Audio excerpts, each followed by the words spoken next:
Buenos días, buenas tardes, buenas noches, en cualquier horario que nos estés viendo. Espero que tengas un gran día. Bienvenido a este podcast donde te explicaremos de una manera más sencilla lo que ocurre alrededor del mundo y analizaremos asimismo los eventos globales y cómo impactan principalmente en nuestra vida diaria. Es nuestro principal objetivo. Mi nombre es Arturo y junto con mi compañero Francisco Olmedo. Le damos la bienvenida a nuestro invitado especial, el profesor Cristian Castro.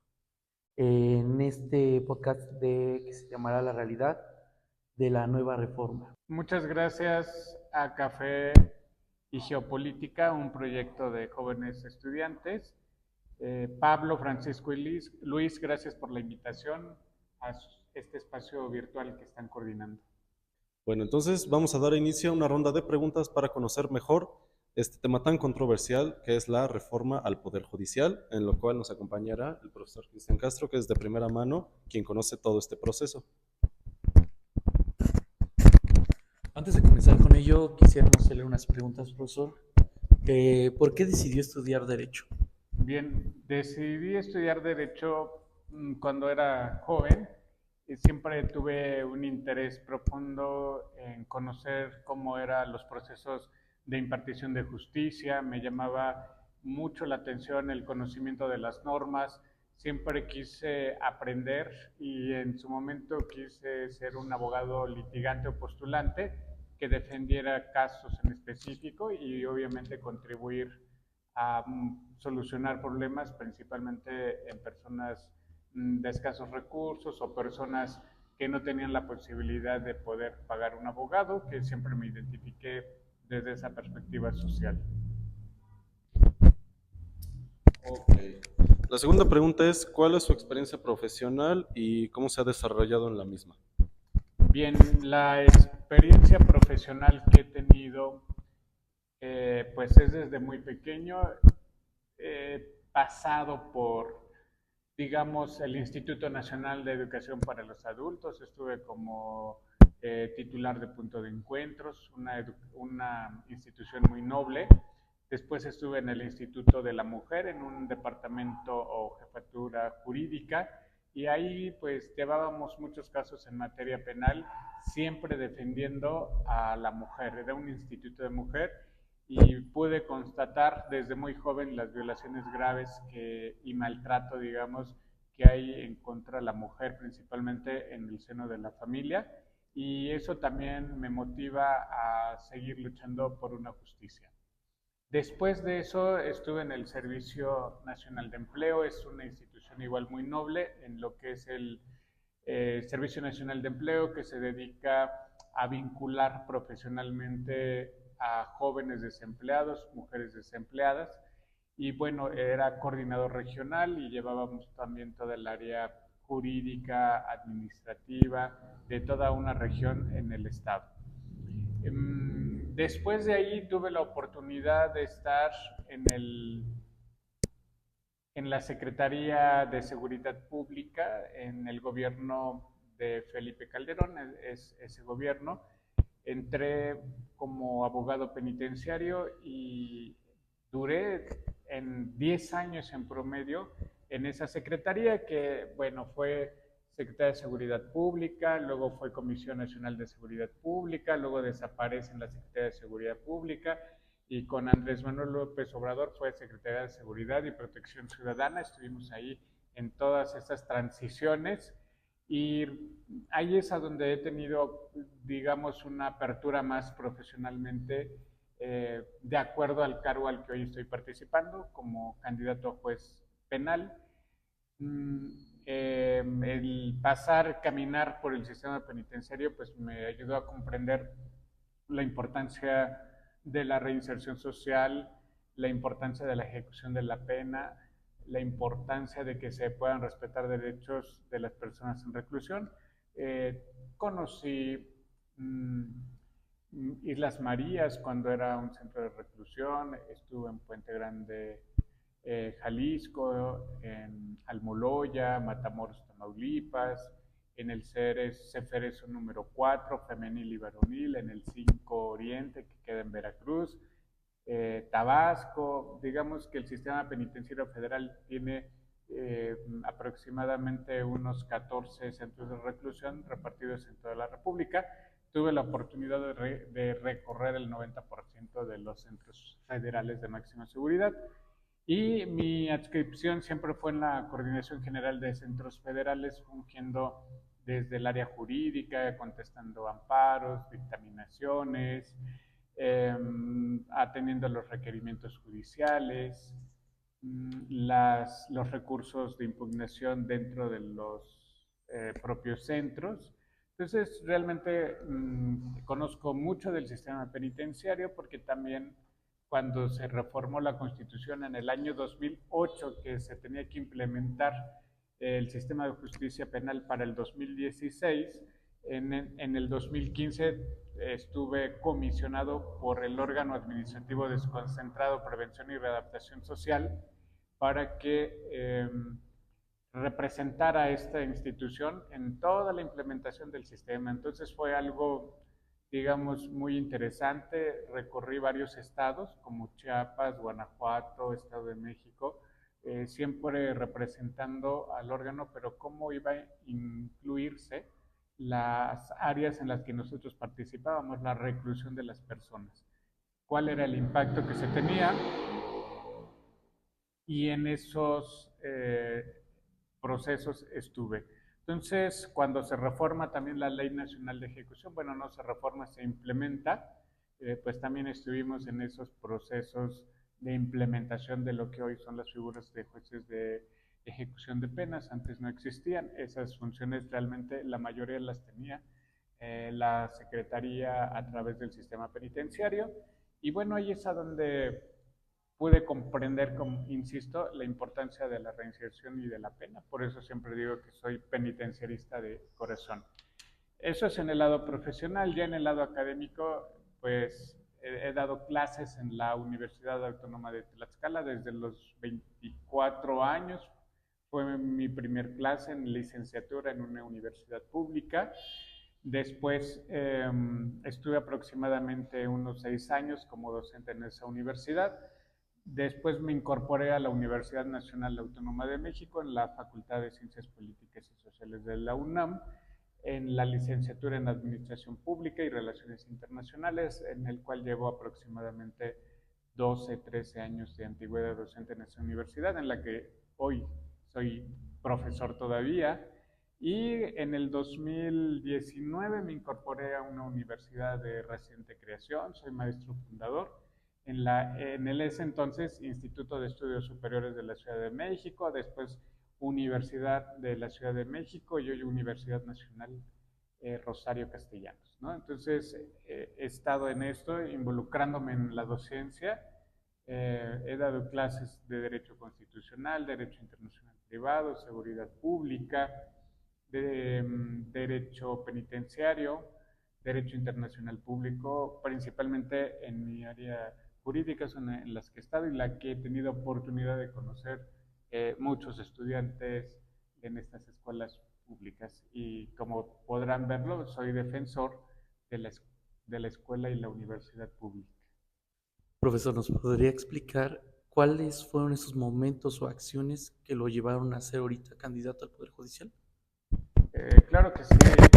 Digamos que los momentos y las acciones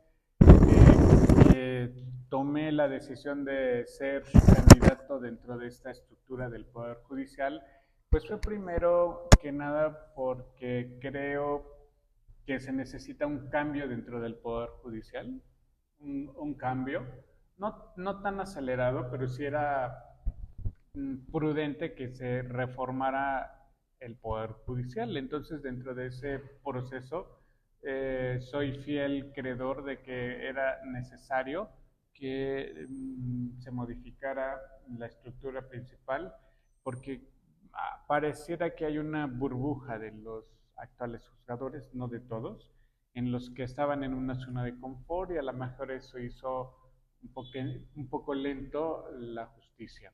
Entonces, identificar que no hay una justicia pronta y expedita, y además de que pues ha habido unas deficiencias en las que yo he sido testigo, como muchos de ustedes o de los que nos ven, en los que no queremos ir a justicia, no queremos hacer una denuncia en el Ministerio Público porque sabemos que no va a haber una solución o que no va a llegar hasta un juez nuestra denuncia.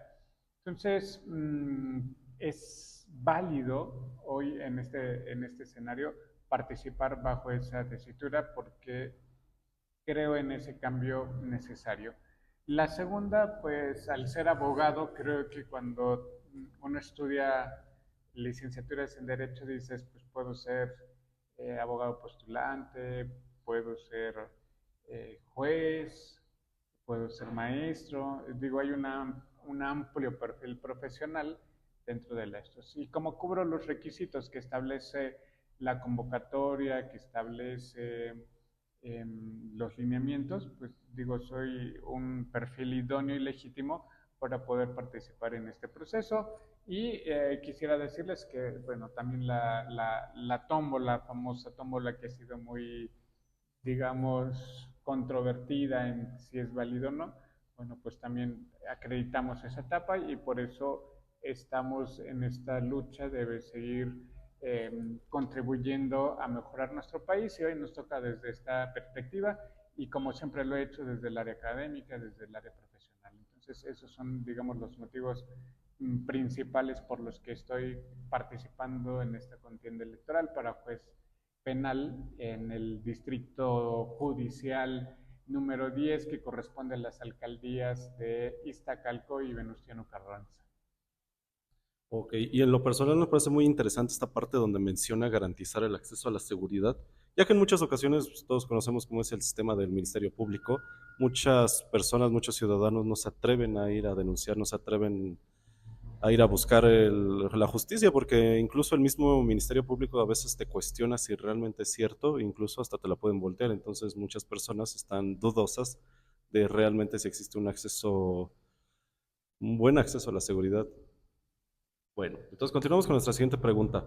¿Cuál considera que es el mayor reto que enfrenta el sistema de justicia penal en México actualmente y cómo planea contribuir a su mejora desde su posible rol como juez? Claro, el principal reto que tiene el Poder Judicial es que debe buscar la legitimidad de la población. Cuando hablamos de buscar esa legitimidad, quiere decir que si tú le preguntas al ciudadano, ¿cree en las instituciones de justicia? Y la mayoría nos va a decir que no creen en las instituciones. Entonces, un reto que tiene el sistema es tener una legitimidad. ¿Y cómo se va a dar la legitimidad hoy en esta transición de cambio? Pues será a través de que los hoy juzgadores que son electos por el voto popular puedan hacer suyo este cambio. Uno de los desafíos que tenemos también en ese sentido es que varios de los juzgadores todavía no asimilan que un juez elige popularmente. Es algo que muchos grupos, no diría que se oponen, sino que como abogados, pues queremos el mejor juez, queremos el mejor ministro, y se ha estilado históricamente que deben llegar los mejores perfiles bajo una preparación estricta. Yo estoy de acuerdo en que esa debe ser la esencia de los que llegan a juzgar, a impartir justicia. Pero la realidad constitucional, la realidad de en nuestros artículos constitucionales hoy nos dicen que los jueces, los magistrados y los ministros son electos por el pueblo. Entonces hay que cambiar esa visión hoy de cómo se llega a estos cargos y entonces ese es uno de los retos que tiene también el Poder Judicial, tanto cambiar esa visión de cómo vamos a tener hoy los jueces, ¿no? Que la población va a decidir, es uno de los poderes que faltaba por elegirlos. Y déjenme comentarles que ahorita ustedes, Café y Geopolítica, que están haciendo este tipo de eventos para difundir el Poder Judicial, pues están haciendo historia porque somos el primer país en el mundo que va a elegir en su totalidad a jueces, ministros y magistrados. Tenemos antecedentes en otros países, como es Perú, ciertos estados de Estados Unidos y por ahí un cantón de Suiza que eligen a sus jueces, pero muy pocos, ¿no? Y aquí nosotros no, tenemos esa hazaña de cambiar todo el aparato del Poder Judicial, que son muchos cargos por los que hoy se van a competir y solamente es la mitad de los cargos que hay. Todavía va a haber una elección en el 2027 donde se va a elegir la otra mitad de los que restan. Entonces, pues los retos son esos, cambiar esa visión de los juzgadores, pero también que se debe ganar esa legitimidad de la ciudadanía. ¿Y cuándo se va a ganar esa legitimidad? Pues cuando haya una justicia pronta, cuando haya una justicia expedita, también cuando haya más recurso público para mejorar los procesos, digitalizar, modernizar. También otro de los retos es que entre abogados a veces tenemos un lenguaje muy específico, muy técnico, muy profesional, y eso aleja también a la ciudadanía. Entonces, nosotros en ese sentido creemos necesario que el lenguaje debe ser claro y sencillo para que la población pues, pueda sentir que hay una justicia acorde a ellos. Entonces, yo lo dejaría, digamos, con estos retos, con estas vicisitudes que tiene el Poder Judicial en torno, digo, hay muchísimo más, pero yo lo centraría en esta plática con ustedes en estos dos escenarios. Nada más que vale la pena que los que nos escuchan o los que nos ven podamos reflexionar sobre esos procesos. Sí, profesor, gracias. Usted ha comentado que esto es un gran cambio. Quisiera tocar dos puntos. En su experiencia profesional o en algún caso particular de su vida, ¿ha habido algún asunto que lo ha marcado? ¿Y cómo sería su forma de juzgar si usted ganara las elecciones? Gracias. Sí, ha habido muchos casos cuando estuve en el sistema penitenciario que han marcado mi vida. Y primero, ¿en qué me ha marcado? Las personas en reclusión son grupos vulnerables. Todos son grupos vulnerables. Y lo que más me ha marcado es ver las mujeres que están en reclusión, ver el abandono de sus familias, el abandono de los esposos, de los hijos. Pues eso es algo que desde mi área, cuando yo trabajaba ahí, pues decía yo, ¿cómo es posible que abandonen a una mujer en un centro de reclusión? Entonces, eso marcó mi esencia en el sistema penitenciario y por eso hoy soy creyente de que la justicia y las sentencias tienen que ser contundentes y fuertes siempre para proteger a la familia. No puede haber, digamos, estos procesos de abandono y la reinserción social pues tiene que ver con el acercamiento de la familia. Entonces, imagínense ustedes en este proceso en donde son abandonados por la familia.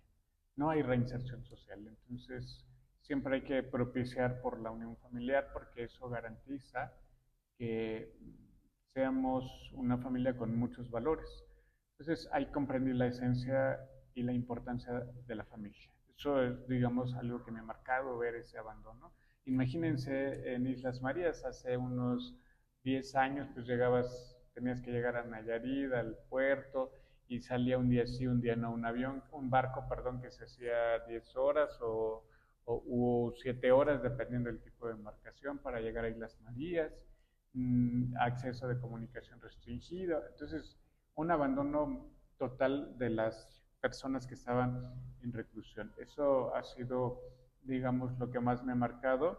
Y entonces, en mi función de juez, siempre dictaré sentencias que protejan el patrimonio, que protejan tu familia, porque como sociedad es lo que siempre buscamos, que nuestro entorno familiar, patrimonial esté seguro. Y entonces un juez también tiene que contribuir con el Estado a garantizar estos escenarios en seguridad, en justicia. Aunque somos aunque el Poder Judicial debe ser autónomo, independiente de los otros, sí debe contribuir desde su área a que haya una sociedad más protegida. Entonces, por eso hablo de justicia social, porque aunque justicia debe ser imparcial, autónoma, independiente y ajustados al caso, sí debe contribuir a garantizar que haya una sociedad más justa y equilibrada en estos procesos. Ahora, esto nos lleva a la siguiente pregunta, que es algo que me surgió y que he escuchado que es un tema bastante controversial sobre, en materia penal, sobre cuál es el objetivo de las cárceles, ¿no? A la hora de que metes preso a una persona, si es culpable, porque también tenemos que hablar que hay personas que son sentenciadas, son inocentes, pero bueno, ¿cuál es el objetivo de las cárceles? De cierta forma, vengar, hacer justicia por las víctimas y castigar a esta persona o volverle una persona de bien en lo que se llama reinserción social. Estaría bien marcar bien el objetivo de por qué existen las cárceles, para castigar a alguien o para reformarlo y que se reintegre a la sociedad. Gracias. Yo te diría que el objetivo de la ley, de la Constitución en el artículo 18 constitucional, nos habla que la reinserción social son unos ejes: los derechos humanos, el deporte, el trabajo, la capacitación, la alimentación y la salud. Ejes de la reinserción en 18. Pero yo podría decirte que he recorrido muchos centros de reclusión y estos centros de reclusión están diseñados desde mi perspectiva personal y con un criterio, digamos, académico. Considero que las prisiones, como tú mencionas, que para mí son centros de reclusión, pues están diseñados para que la persona que ingresa tenga la esencia de que está compurgando un castigo, no una reinserción social. Entonces, eso es lo primero que pienso. La infraestructura está para que seas castigado, pero los trabajos, el tratamiento que se le da a las personas debe buscar el objetivo de que haya una reinserción social, y la reinserción social se da principalmente a través de lo que les acabo de decir, que haya salud, ¿no? Entonces, ¿qué pasa si no hay salud? No estás cumpliendo con la reinserción social, y ahí tiene que entrar un juez de ejecución para decirle a la autoridad administrativa que está violentando un derecho de la persona en reclusión, y para eso están los jueces de ejecución. Es una autoridad que va a garantizar que el centro de reclusión le brinde o lo traslade a un lugar donde se le dé la asistencia médica. Entonces, ese sería el objetivo: reinsertarlo a la sociedad, y va en dos sentidos: en que haya una rehabilitación interna, pero también que se le dote de mecanismos de labores, de trabajo, de educación, para que cuando salga a la vida o a la sociedad, pues sea un hombre que pueda integrarse plenamente. Porque imagínate o imagínense que una persona está 30 años en reclusión, imagínense, entra a los 20 años, ¿no? ¿A qué edad va a salir? ¿No? Entonces va a ser una persona adulta, una persona que va a estar alejada de su familia. Entonces va a llegar a un mundo desconocido, y eso hay que trabajarlo para reintegrarlos, pues, a la sociedad, que pues, sería un desconocido para muchos de los nuevos integrantes de la familia. Y por eso el juez de ejecución, el juez penal, tiene que contribuir a todo este proceso. Ok, profesor, llegando a este punto de la sociedad y sabiendo cómo es nuestro país, en la cual se juegan mucho los partidos, las ideologías, ¿cómo podría hacer el Estado, o la sociedad aquí en México para generar una mayor difusión de los perfiles a candidatos y motivarlos al voto, ya que, si bien se sabe, hay poca información sobre nuestros candidatos y el cómo se lleva este proceso? Bien, pues fíjense que por cuestiones normativas hay una restricción por parte del Estado para hacer una difusión de los candidatos a cargo del instituto, es decir, espacios en radio y televisión. Somos, si no mal recuerdo, como 3.700 candidatos a nivel nacional entre jueces y magistrados de sala. Todavía faltan los magistrados de circuito, los magistrados del tribunal de disciplina, los magistrados de tribunal electoral y los ministros. Entonces realmente hay muchos candidatos de los cuales no vamos a tener la oportunidad de una difusión pública, gratuita, en los espacios de radio y televisión. Entonces yo creo que hoy las redes sociales van a jugar un papel muy importante y fundamental en la difusión de los candidatos. De hecho, esperemos que este proyecto pueda llegar a muchas personas, porque ese es el objetivo, que a través de los intereses ciudadanos en querer conocer de estos problemas, pues podamos llegar a más personas, ¿no? Entonces, le apostamos a las redes sociales orgánicas, ¿bien? Para que se pueda llegar a esos espacios y también involucrar a la ciudadanía, ¿no? Entonces el involucramiento es pues ir y visitar a los conocidos, a los amigos, de que esta es una propuesta idónea, de que Cristian Castro es una persona honesta, una persona que no ha tenido problemas legales o inmiscuido en actos de corrupción, y eso tiene que elegir la ciudadanía, ¿no? Ver quién es el perfil, digamos, que lleva una honestidad, pero que también lleva una capacidad jurídica o conocimiento de los temas para que se pueda, pues digamos, sentar, ¿no? Y decir, él es el bueno, ella es la buena, y ese proceso. Pero hoy el INE, por decir, pues tiene un programa que se llama Conóceles, y a través de vas a poder ver sus propuestas, algo muy genérico, orgánico, digerible. Tampoco nos permitió escribir muchas cuartillas, entonces yo los invito a que en Conóceles puedan ver mis redes sociales, mis propuestas de trabajo, mi visión y mi visión del Poder Judicial de la Federación, así como mi experiencia laboral y mi experiencia académica. La pueden consultar ahí en Conóceles, y así como pueden consultar el mío, pues van a poder consultar el de todos los candidatos que habemos en la alcaldía Venustiano Carranza e Iztacalco. Entonces ese es un medio, hay que potencializar. Muchos no nos gusta entrar al INE, pero bueno, por eso estamos aquí haciendo redes sociales. Sí, claro, y por esa parte es muy importante conocer a los candidatos. Digo, los procesos de candidatura normalmente suelen ser algo tedioso, algo aburrido para la ciudadanía, pero realmente es algo importante porque estás eligiendo a quién te va a representar, estás eligiendo a quién tiene la capacidad de modificar pues tu entorno. Incluso ya vimos los alcances que puede tener un juez, mejorar incluso los derechos humanos de aquellos prisioneros, mejorar la sociedad, la reintegración social, mejorar el mundo, el entorno en el que vivimos. Entonces, sí es importante tomar esto en cuenta a la hora de evaluar por quién vamos a votar. Bueno, entonces, ya terminando con esta ronda de preguntas, vamos a comenzar con algo muy básico, algo que también es importante que la ciudadanía conozca. Son los conceptos más básicos de este tipo de procesos de candidatura. El primero es qué es la teoría del delito. Si nos pudiera dar un poco más de contexto y una explicación sobre esto. Claro, de hecho, la teoría del delito, como su nombre lo dice, son postulados, principios que nos ayudan a comprender un proceso, un escenario. Hablamos teorías, un marco teórico.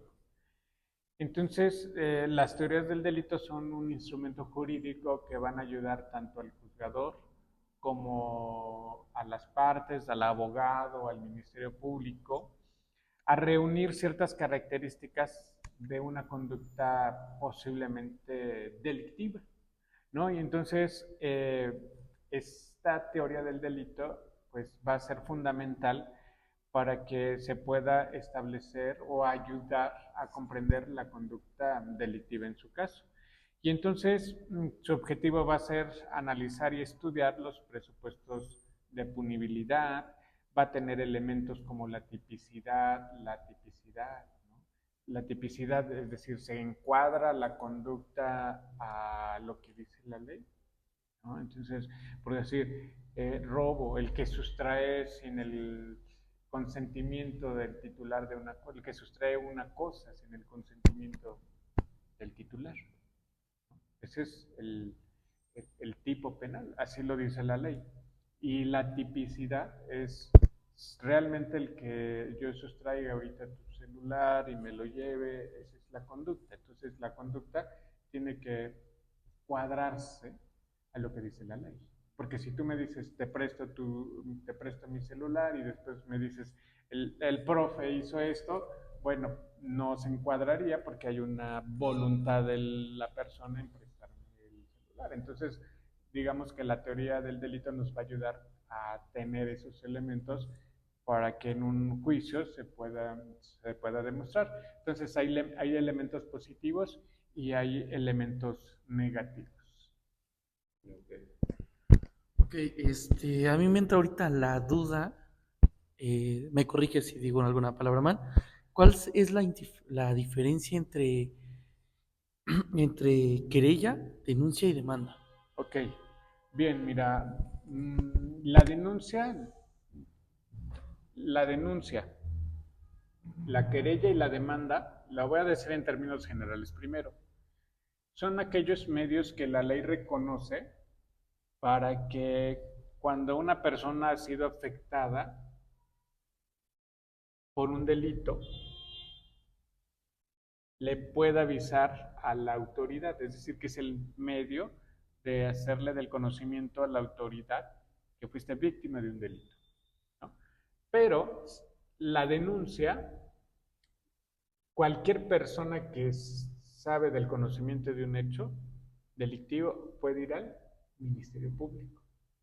En cambio, la querella, para que el Ministerio Público pueda iniciar una investigación, en la querella necesita ir directamente la víctima. Si no va la víctima, no hay investigación. Y en el caso de la denuncia, cualquier ciudadano que sepa de la comisión de un hecho delictivo, por el simple hecho de avisarle anónimamente que hay una persona sin vida en la calle, pues entonces el ministerio de oficio tendrá que ir al lugar y verificar si no. Pero en la querella tiene que ver más con asuntos, digamos, como ejemplo el patrimonio, ¿no? Si hay una, tú vas a denunciar por un fraude, pues necesita ir la víctima directamente, el querellante, pues porque vas a tener que comprobar que hay un fraude a tu persona y a lo mejor es bancario, pues necesitas presentar esas pruebas tuyas, ¿no? Puede ser el caso en delitos sexuales, se requiere que vaya la víctima directamente por la esencia del delito y por recabar datos de prueba en la investigación. Entonces, ese sería. Y la demanda es en materia civil principalmente, ¿no? Luego dicen, demandamos en el Ministerio Público, eso sería incorrecto. Nada más sería que la demanda es en materia civil, en materia mercantil, ¿no? Entonces, el derecho es un lenguaje técnico, pero ramificado, ¿no? Entonces, demanda es el medio, digamos, en términos fáciles, por el cual, o es un escrito en el cual haces del conocimiento al juez que vas a requerir de la justicia, ¿no? Y bueno, esas serían las diferencias. La denuncia puede ser cualquier persona y es al Ministerio Público. Aunque ahí me pueden decir unos abogados, profe o abogado, pero ¿y qué pasa en materia civil? ¿Se denuncia? Sí, hay ciertos casos muy reducidos como los intestamentarios, pero por regla general, la denuncia es Ministerio Público, la demanda en materia civil, familiar, privada, mercantil, y la querella debe acudir directamente la víctima. Ok, la pregunta anterior fue la de querella, denuncia y demanda, que en lo personal se me hace muy interesante porque son herramientas para acudir ante el Ministerio Público y poderte defender y poder saber, conocer cuáles son tus derechos e incluso cuál es el procedimiento que se tiene que seguir y hasta qué punto te puedes defender. Bueno, entonces seguimos con la siguiente, que es en materia de delitos, que es un delito culposo y un delito doloso, que es muy importante también conocer estas definiciones, porque con base en ellos se dictan las sentencias, si es mínima o máxima. Entonces, bueno. Gracias. Digamos que una de las principales diferencias entre lo culposo y lo doloso sería que el dolo hay una intención de querer hacer. Cuando decimos querer hacer significa que sabe que hay una prohibición, pero a pesar de ello decide realizar una conducta delictiva. Y entonces el dolo se castiga con mayor rigurosidad, digamos, porque pues es muy obvio que tiene la intención de causar un daño. Y en el caso de la culpabilidad, pues en la culpabilidad no hay una intención de querer causar ese daño. Si conoces que hay una prohibición, pero por alguna circunstancia ajena o en la que no hay una voluntad, se comete el hecho delictivo. Y entonces los delitos culposos son sancionados con penas un poquito más accesibles. A final de cuentas hay una responsabilidad penal en ambas y debe de haber una sanción por parte del Estado. Ok, profe, otra de las cuestiones que es saber qué es una acción inconstitucional. Sí, digamos que las acciones de inconstitucionalidad pues van más enfocadas a garantizar ciertos procesos constitucionales y aquí este es un recurso que se interpone cuando las normas generales, las normas nacionales, las federales, las leyes locales o código que está por debajo de la Constitución contravienen a esta misma. Entonces, cuando alguna otra norma, incluso un tratado, es contradictorio de la Constitución, pues se va a hacer esta acción de inconstitucionalidad, como su nombre lo dice, ¿no? Entonces se tiene que hacer un procedimiento en el Poder Judicial para restituir la, la posible contradicción que haya en materia de la ley suprema. Es un juicio garantista, digamos, en este sentido. Nada puede ir en contra de la Constitución. Bueno, yo sí me quisiera regresar un poquito a poner un par de ejemplos de los dos conceptos anteriores, delito culposo y delito doloso, porque es algo que impacta directamente en nuestra calidad de vida, algo con lo que nos podemos defender, insisto, ante el Ministerio Público y conocer bien las consecuencias que puede llegar a tener. Por ejemplo, el delito culposo, podríamos poner como ejemplo aquello a los sicarios.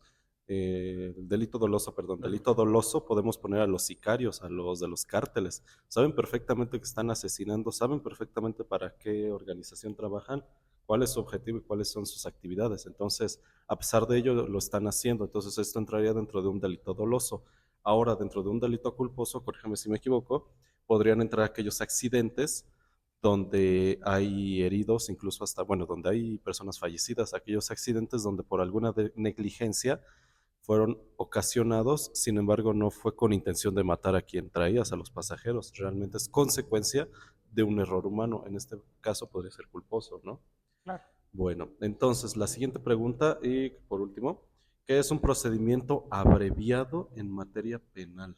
Bien. El procedimiento abreviado, pues realmente es una figura nueva que se trae en el año 2018 que se va a insertar en nuestro Código Nacional de Procedimientos Penales. Ahí nace esta figura jurídica y en términos muy claros, como su nombre lo indica, procedimiento abreviado es reducir todo un proceso.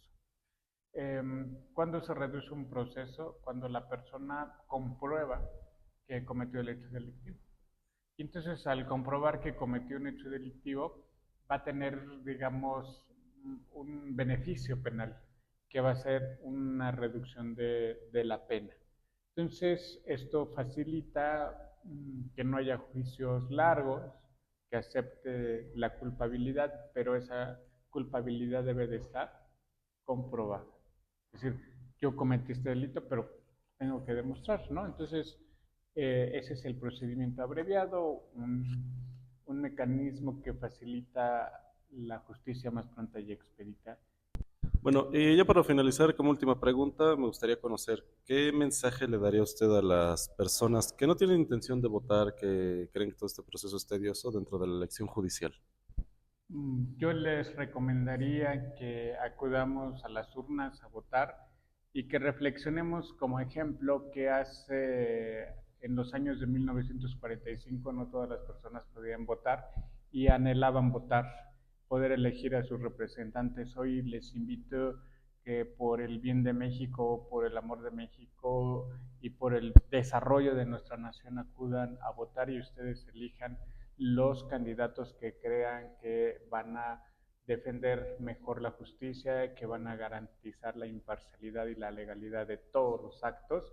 Y recuerden que nosotros como sociedad tenemos los representantes que queremos. Entonces no lo dejen al abstencionismo, que decida quién será sus próximos candidatos. En este caso les invito a que voten en la boleta amarilla por el número 19 por Cristian Castro Solís, candidato a juez penal en las alcaldías de Iztacalco y Venustiano Carranza. Nos vemos pronto. Un saludo.